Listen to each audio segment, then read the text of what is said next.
My first didn't. Okay. Some did. Only on the day of the crash. That anniversary crash. So anyone in the middle on that anniversary day got the meter dust in there. How did they figure that out? Oh, right, because right, I got it. Right. Wow. I thought everyone. It's so cool that your wife is there too. Did she like it? Yeah, her I think she was crying. Oh yeah. Did you drive it? Charles. Oh. Her favorite was stew. Stew? She likes stew? Yeah. We need to order some outfits there. Please can. It's amazing. Yeah. Back then, like, 8 hours Yeah. Yeah. Okay. Okay. Hi. Morning. Good morning. So, we're going to do a 1 minute. Please don't say push up. No, we're not going to do one. So everybody get on their hands and knees. So it's not a push up, hands and knees. It's hands and knees. And so we'll do a cat and cow. You know what a cat and cow is? Yeah. So we'll do a few cat and cows. So you just breathe into your cat, which is rolling your back down. And then let it go. Breathe out, go look at the sky. Arch your back a bit. Doesn't that feel great? Oh my God. Same thing, one more. I'll repeat that one more time. Stretch it out.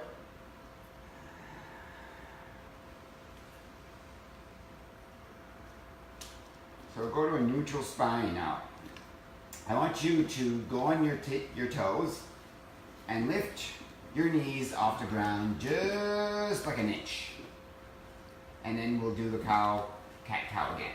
So, down. And then look, you thought it was going to be easy, right? Look up. Look down. Look up. Last one. Down. Look up.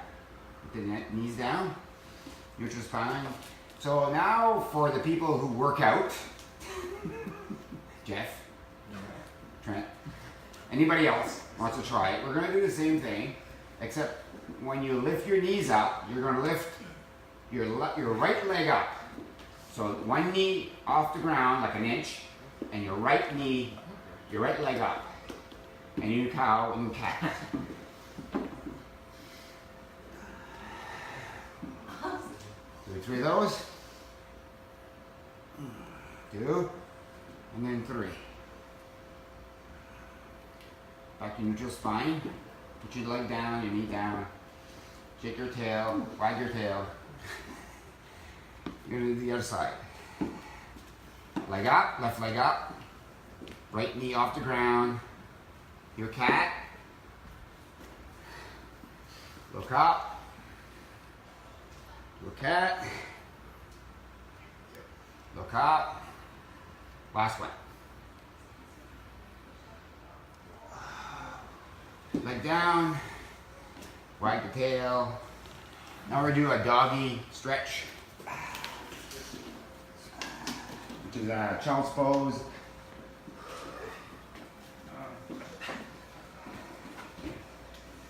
All right, that was easy. Where's the easy button?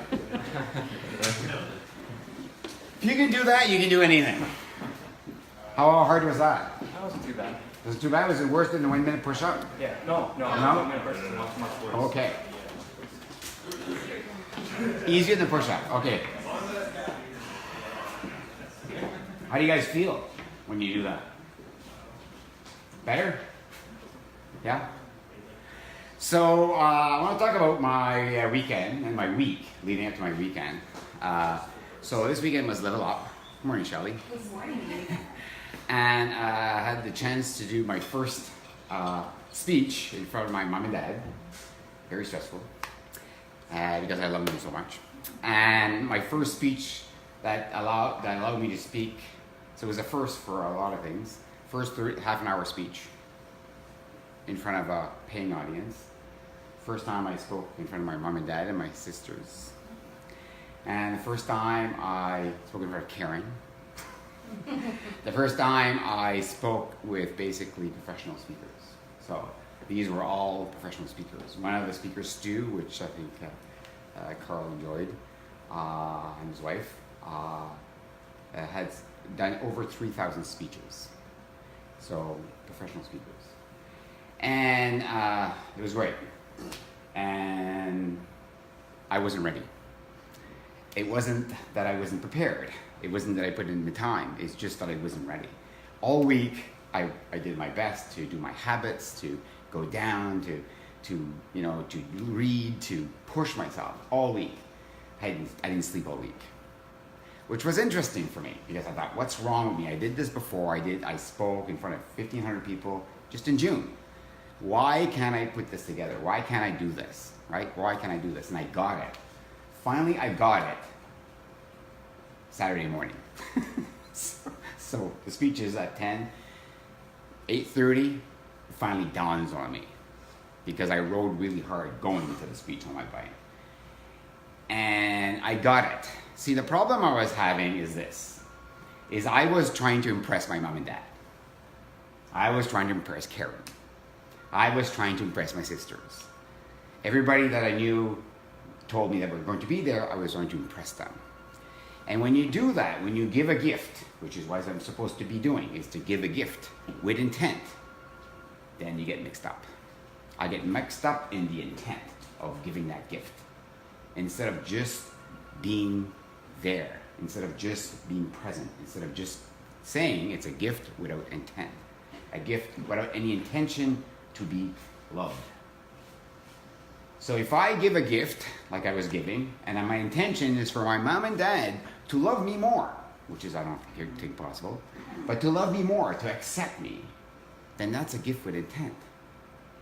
And I couldn't get it on. I couldn't figure out why this was bothering me until I just let it go. And as soon as I let it go, something kind of interesting happened. I was in the middle of there's a green room when you're practicing your speech. There's a room for all the speakers, and we go there, and everybody's, like kind of huddling together and talking a little bit of their speech, and I just couldn't focus. I was just there visualizing, and when I got it, I thought, yeah, that's it. So I went back into my routine, which is the arm balance, and I did something I've never done before. I held a free handstand arm balance for 1 minute. And which was interesting because I wasn't shaking, I wasn't tired, it was like just free flowing. And I've never done that before.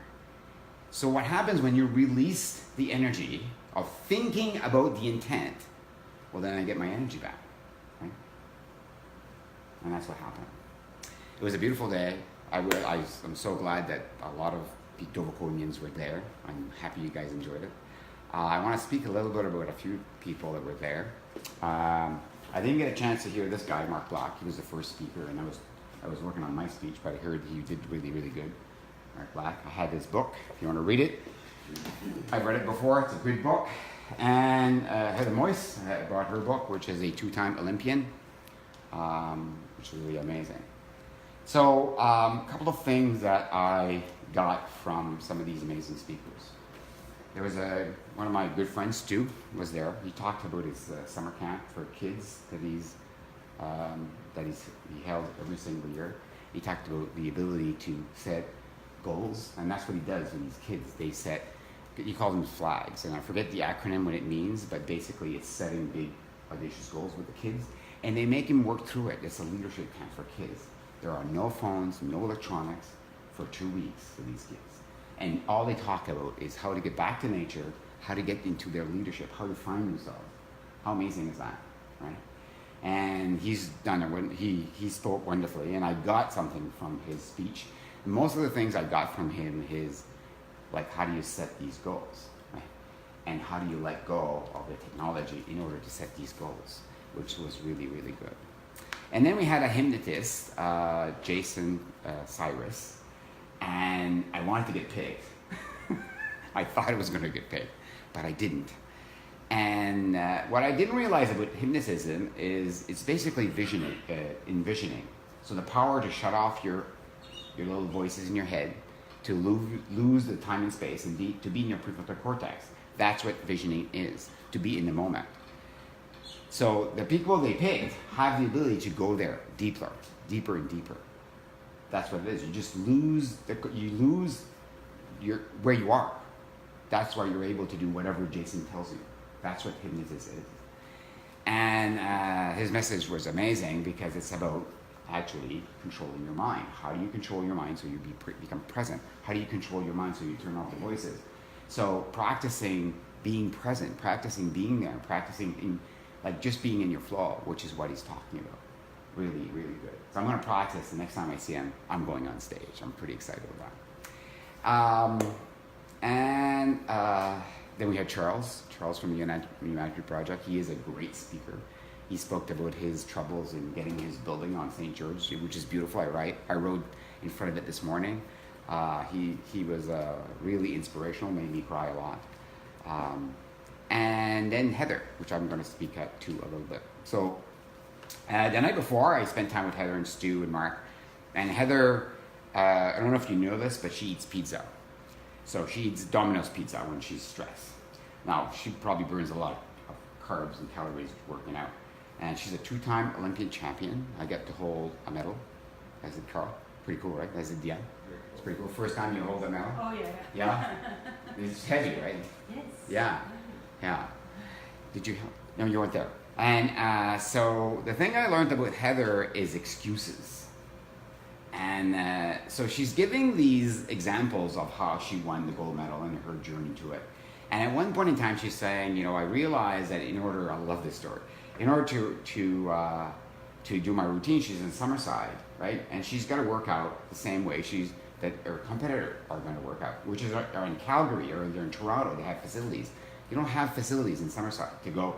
She's a bobsledder, by the way, so you don't have hills either. So she's got to figure this out, right? How she's going to win, and compete in Summerside.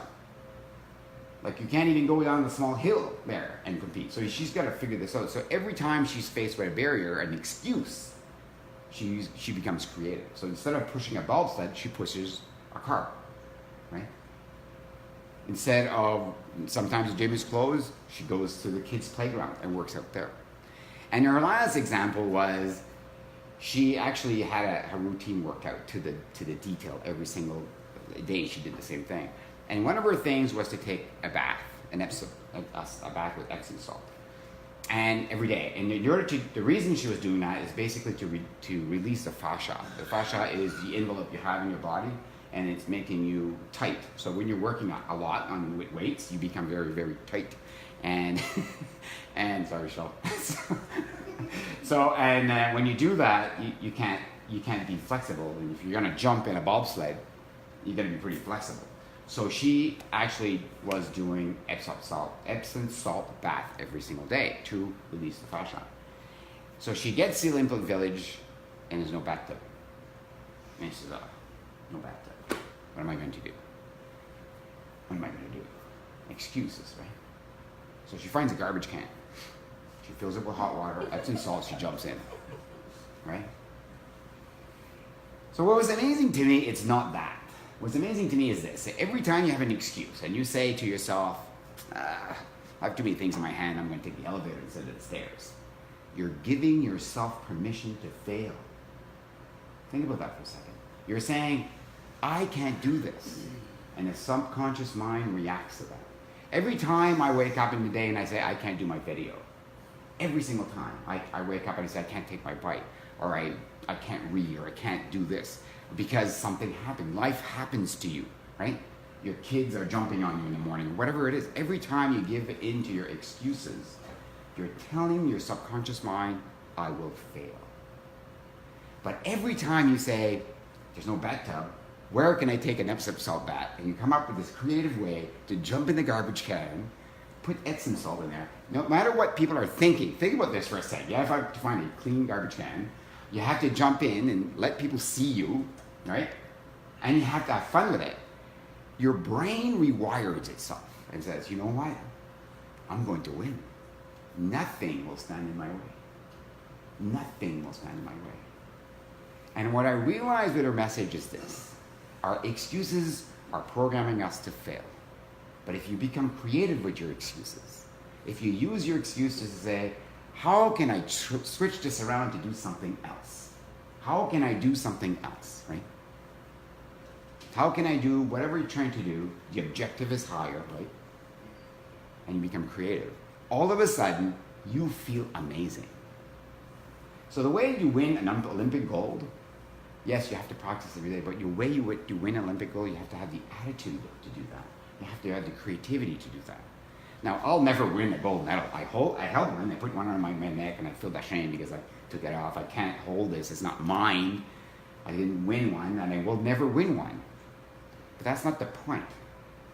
Every time we say we can't do a 1-minute push-up, or we don't even try, we give ourselves an excuse that we will fail that day, right? Isn't that a cool message? So excited, right? She's got the biggest smile I've ever seen in my life. She's an amazing person. If you ever get a chance to meet her, go give her a big hug, give her a big smile. Amazing. So after, I'm gonna finish with this. So after Saturday, I go and I have my ritual, so I go and I drink a few beers and I'm journaling, and then I go dancing. And so we danced the night away, we did jives, and it was great. So I woke up on Sunday and I promised my wife we'd go hiking and fishing on Sunday morning. Now I'm tired, like I'm really, really tired. I'm really, really tired. All I want to do is watch TV and eat fried clams. Like that's what I want to do, really, right? And like, if it wouldn't have been for my wife, that's what I would have done. If it wouldn't have been for my promise, that's what I would have done. But I discovered something else. So we went to Funny Park and we did the Copper Trail. Everybody's done the Copper Trail. Copper Run Trail? Nice trail, right? They've really changed it again. Beautiful trail. And I get a headache, I'm sneezing, I feel a cold coming on, like I'm tired, I just don't want to do it. So we go out. And I swear to you, right? And this happened twice. It happened with Jeff last time too. I'm not 50 feet in those woods that my headache goes away. I'm not 50 feet in the woods that everything, the tiredness, everything goes away. So I'm reminded of Theodore Roosevelt, the president, in 1903, when he lost his wife and his wife and his mom to an illness. I forget which one. He went into the woods and he understood the healing properties of the forest and the calmness. And that's why he started all the national parks. And he actually dedicated more national parks than any other president before him. And in 1911, that's why Fundy was created. I think it's because of Roosevelt. I think we took that lesson from Roosevelt and we created Fundy National Park, right? And it's beautiful. It just went away, right? The same thing happened with Jeff when I was walking in the woods with him a few months ago. So when you're feeling ill, why am I feeling ill? Because I worked so hard last week, like I was under stress, like a bear is chasing me all week. What am I gonna do? What am I gonna do? What am I gonna do? And finally I delivered, so the body says, hey, now I'm gonna heal yourself, right? So I'm gonna fix whatever is broken in your body, right? And if I don't take my time to heal, i.e., go in the woods, fresh air, take my time, breathe, get away from the noise, which is healing. But if I stay home and veg out and eat, fried clams, I'm really going to get sick. That's what happened. Today, I'm energized because I went in the woods. Today, I'm energized because I took a holiday, a real holiday, right? Cool? Mm-hmm. Right? So, that's it I have for you. Yes. I hope you guys have a great week. Is there anything to announce for this week? No? Felicia? The Wellness Expo. Oh, the I know Wellness it's Expo. farther than I thought. It's happening this weekend. Cool. You can get tickets at Sequoia or Poshnosh at Cool. the Moncton Farmers Market. Excellent. I just want to say thank you for the people who dedicated their Saturday and came to the session. I think you got a lot out of it. There was 11 Doviconians and family. I know it's a lot to ask, but every time you do that and you invest in yourself and you learn a little bit, I think Carl shared. Anyway, it's kind of interesting because Carl's story, he shared with me what he learned. You all learned different things, right? You all learned a little bit different things, and that's amazing. So thank you so much for coming. Really, really appreciate it. And that's it. Hope you guys have a great week. Okay, thank you. Bye. Bye.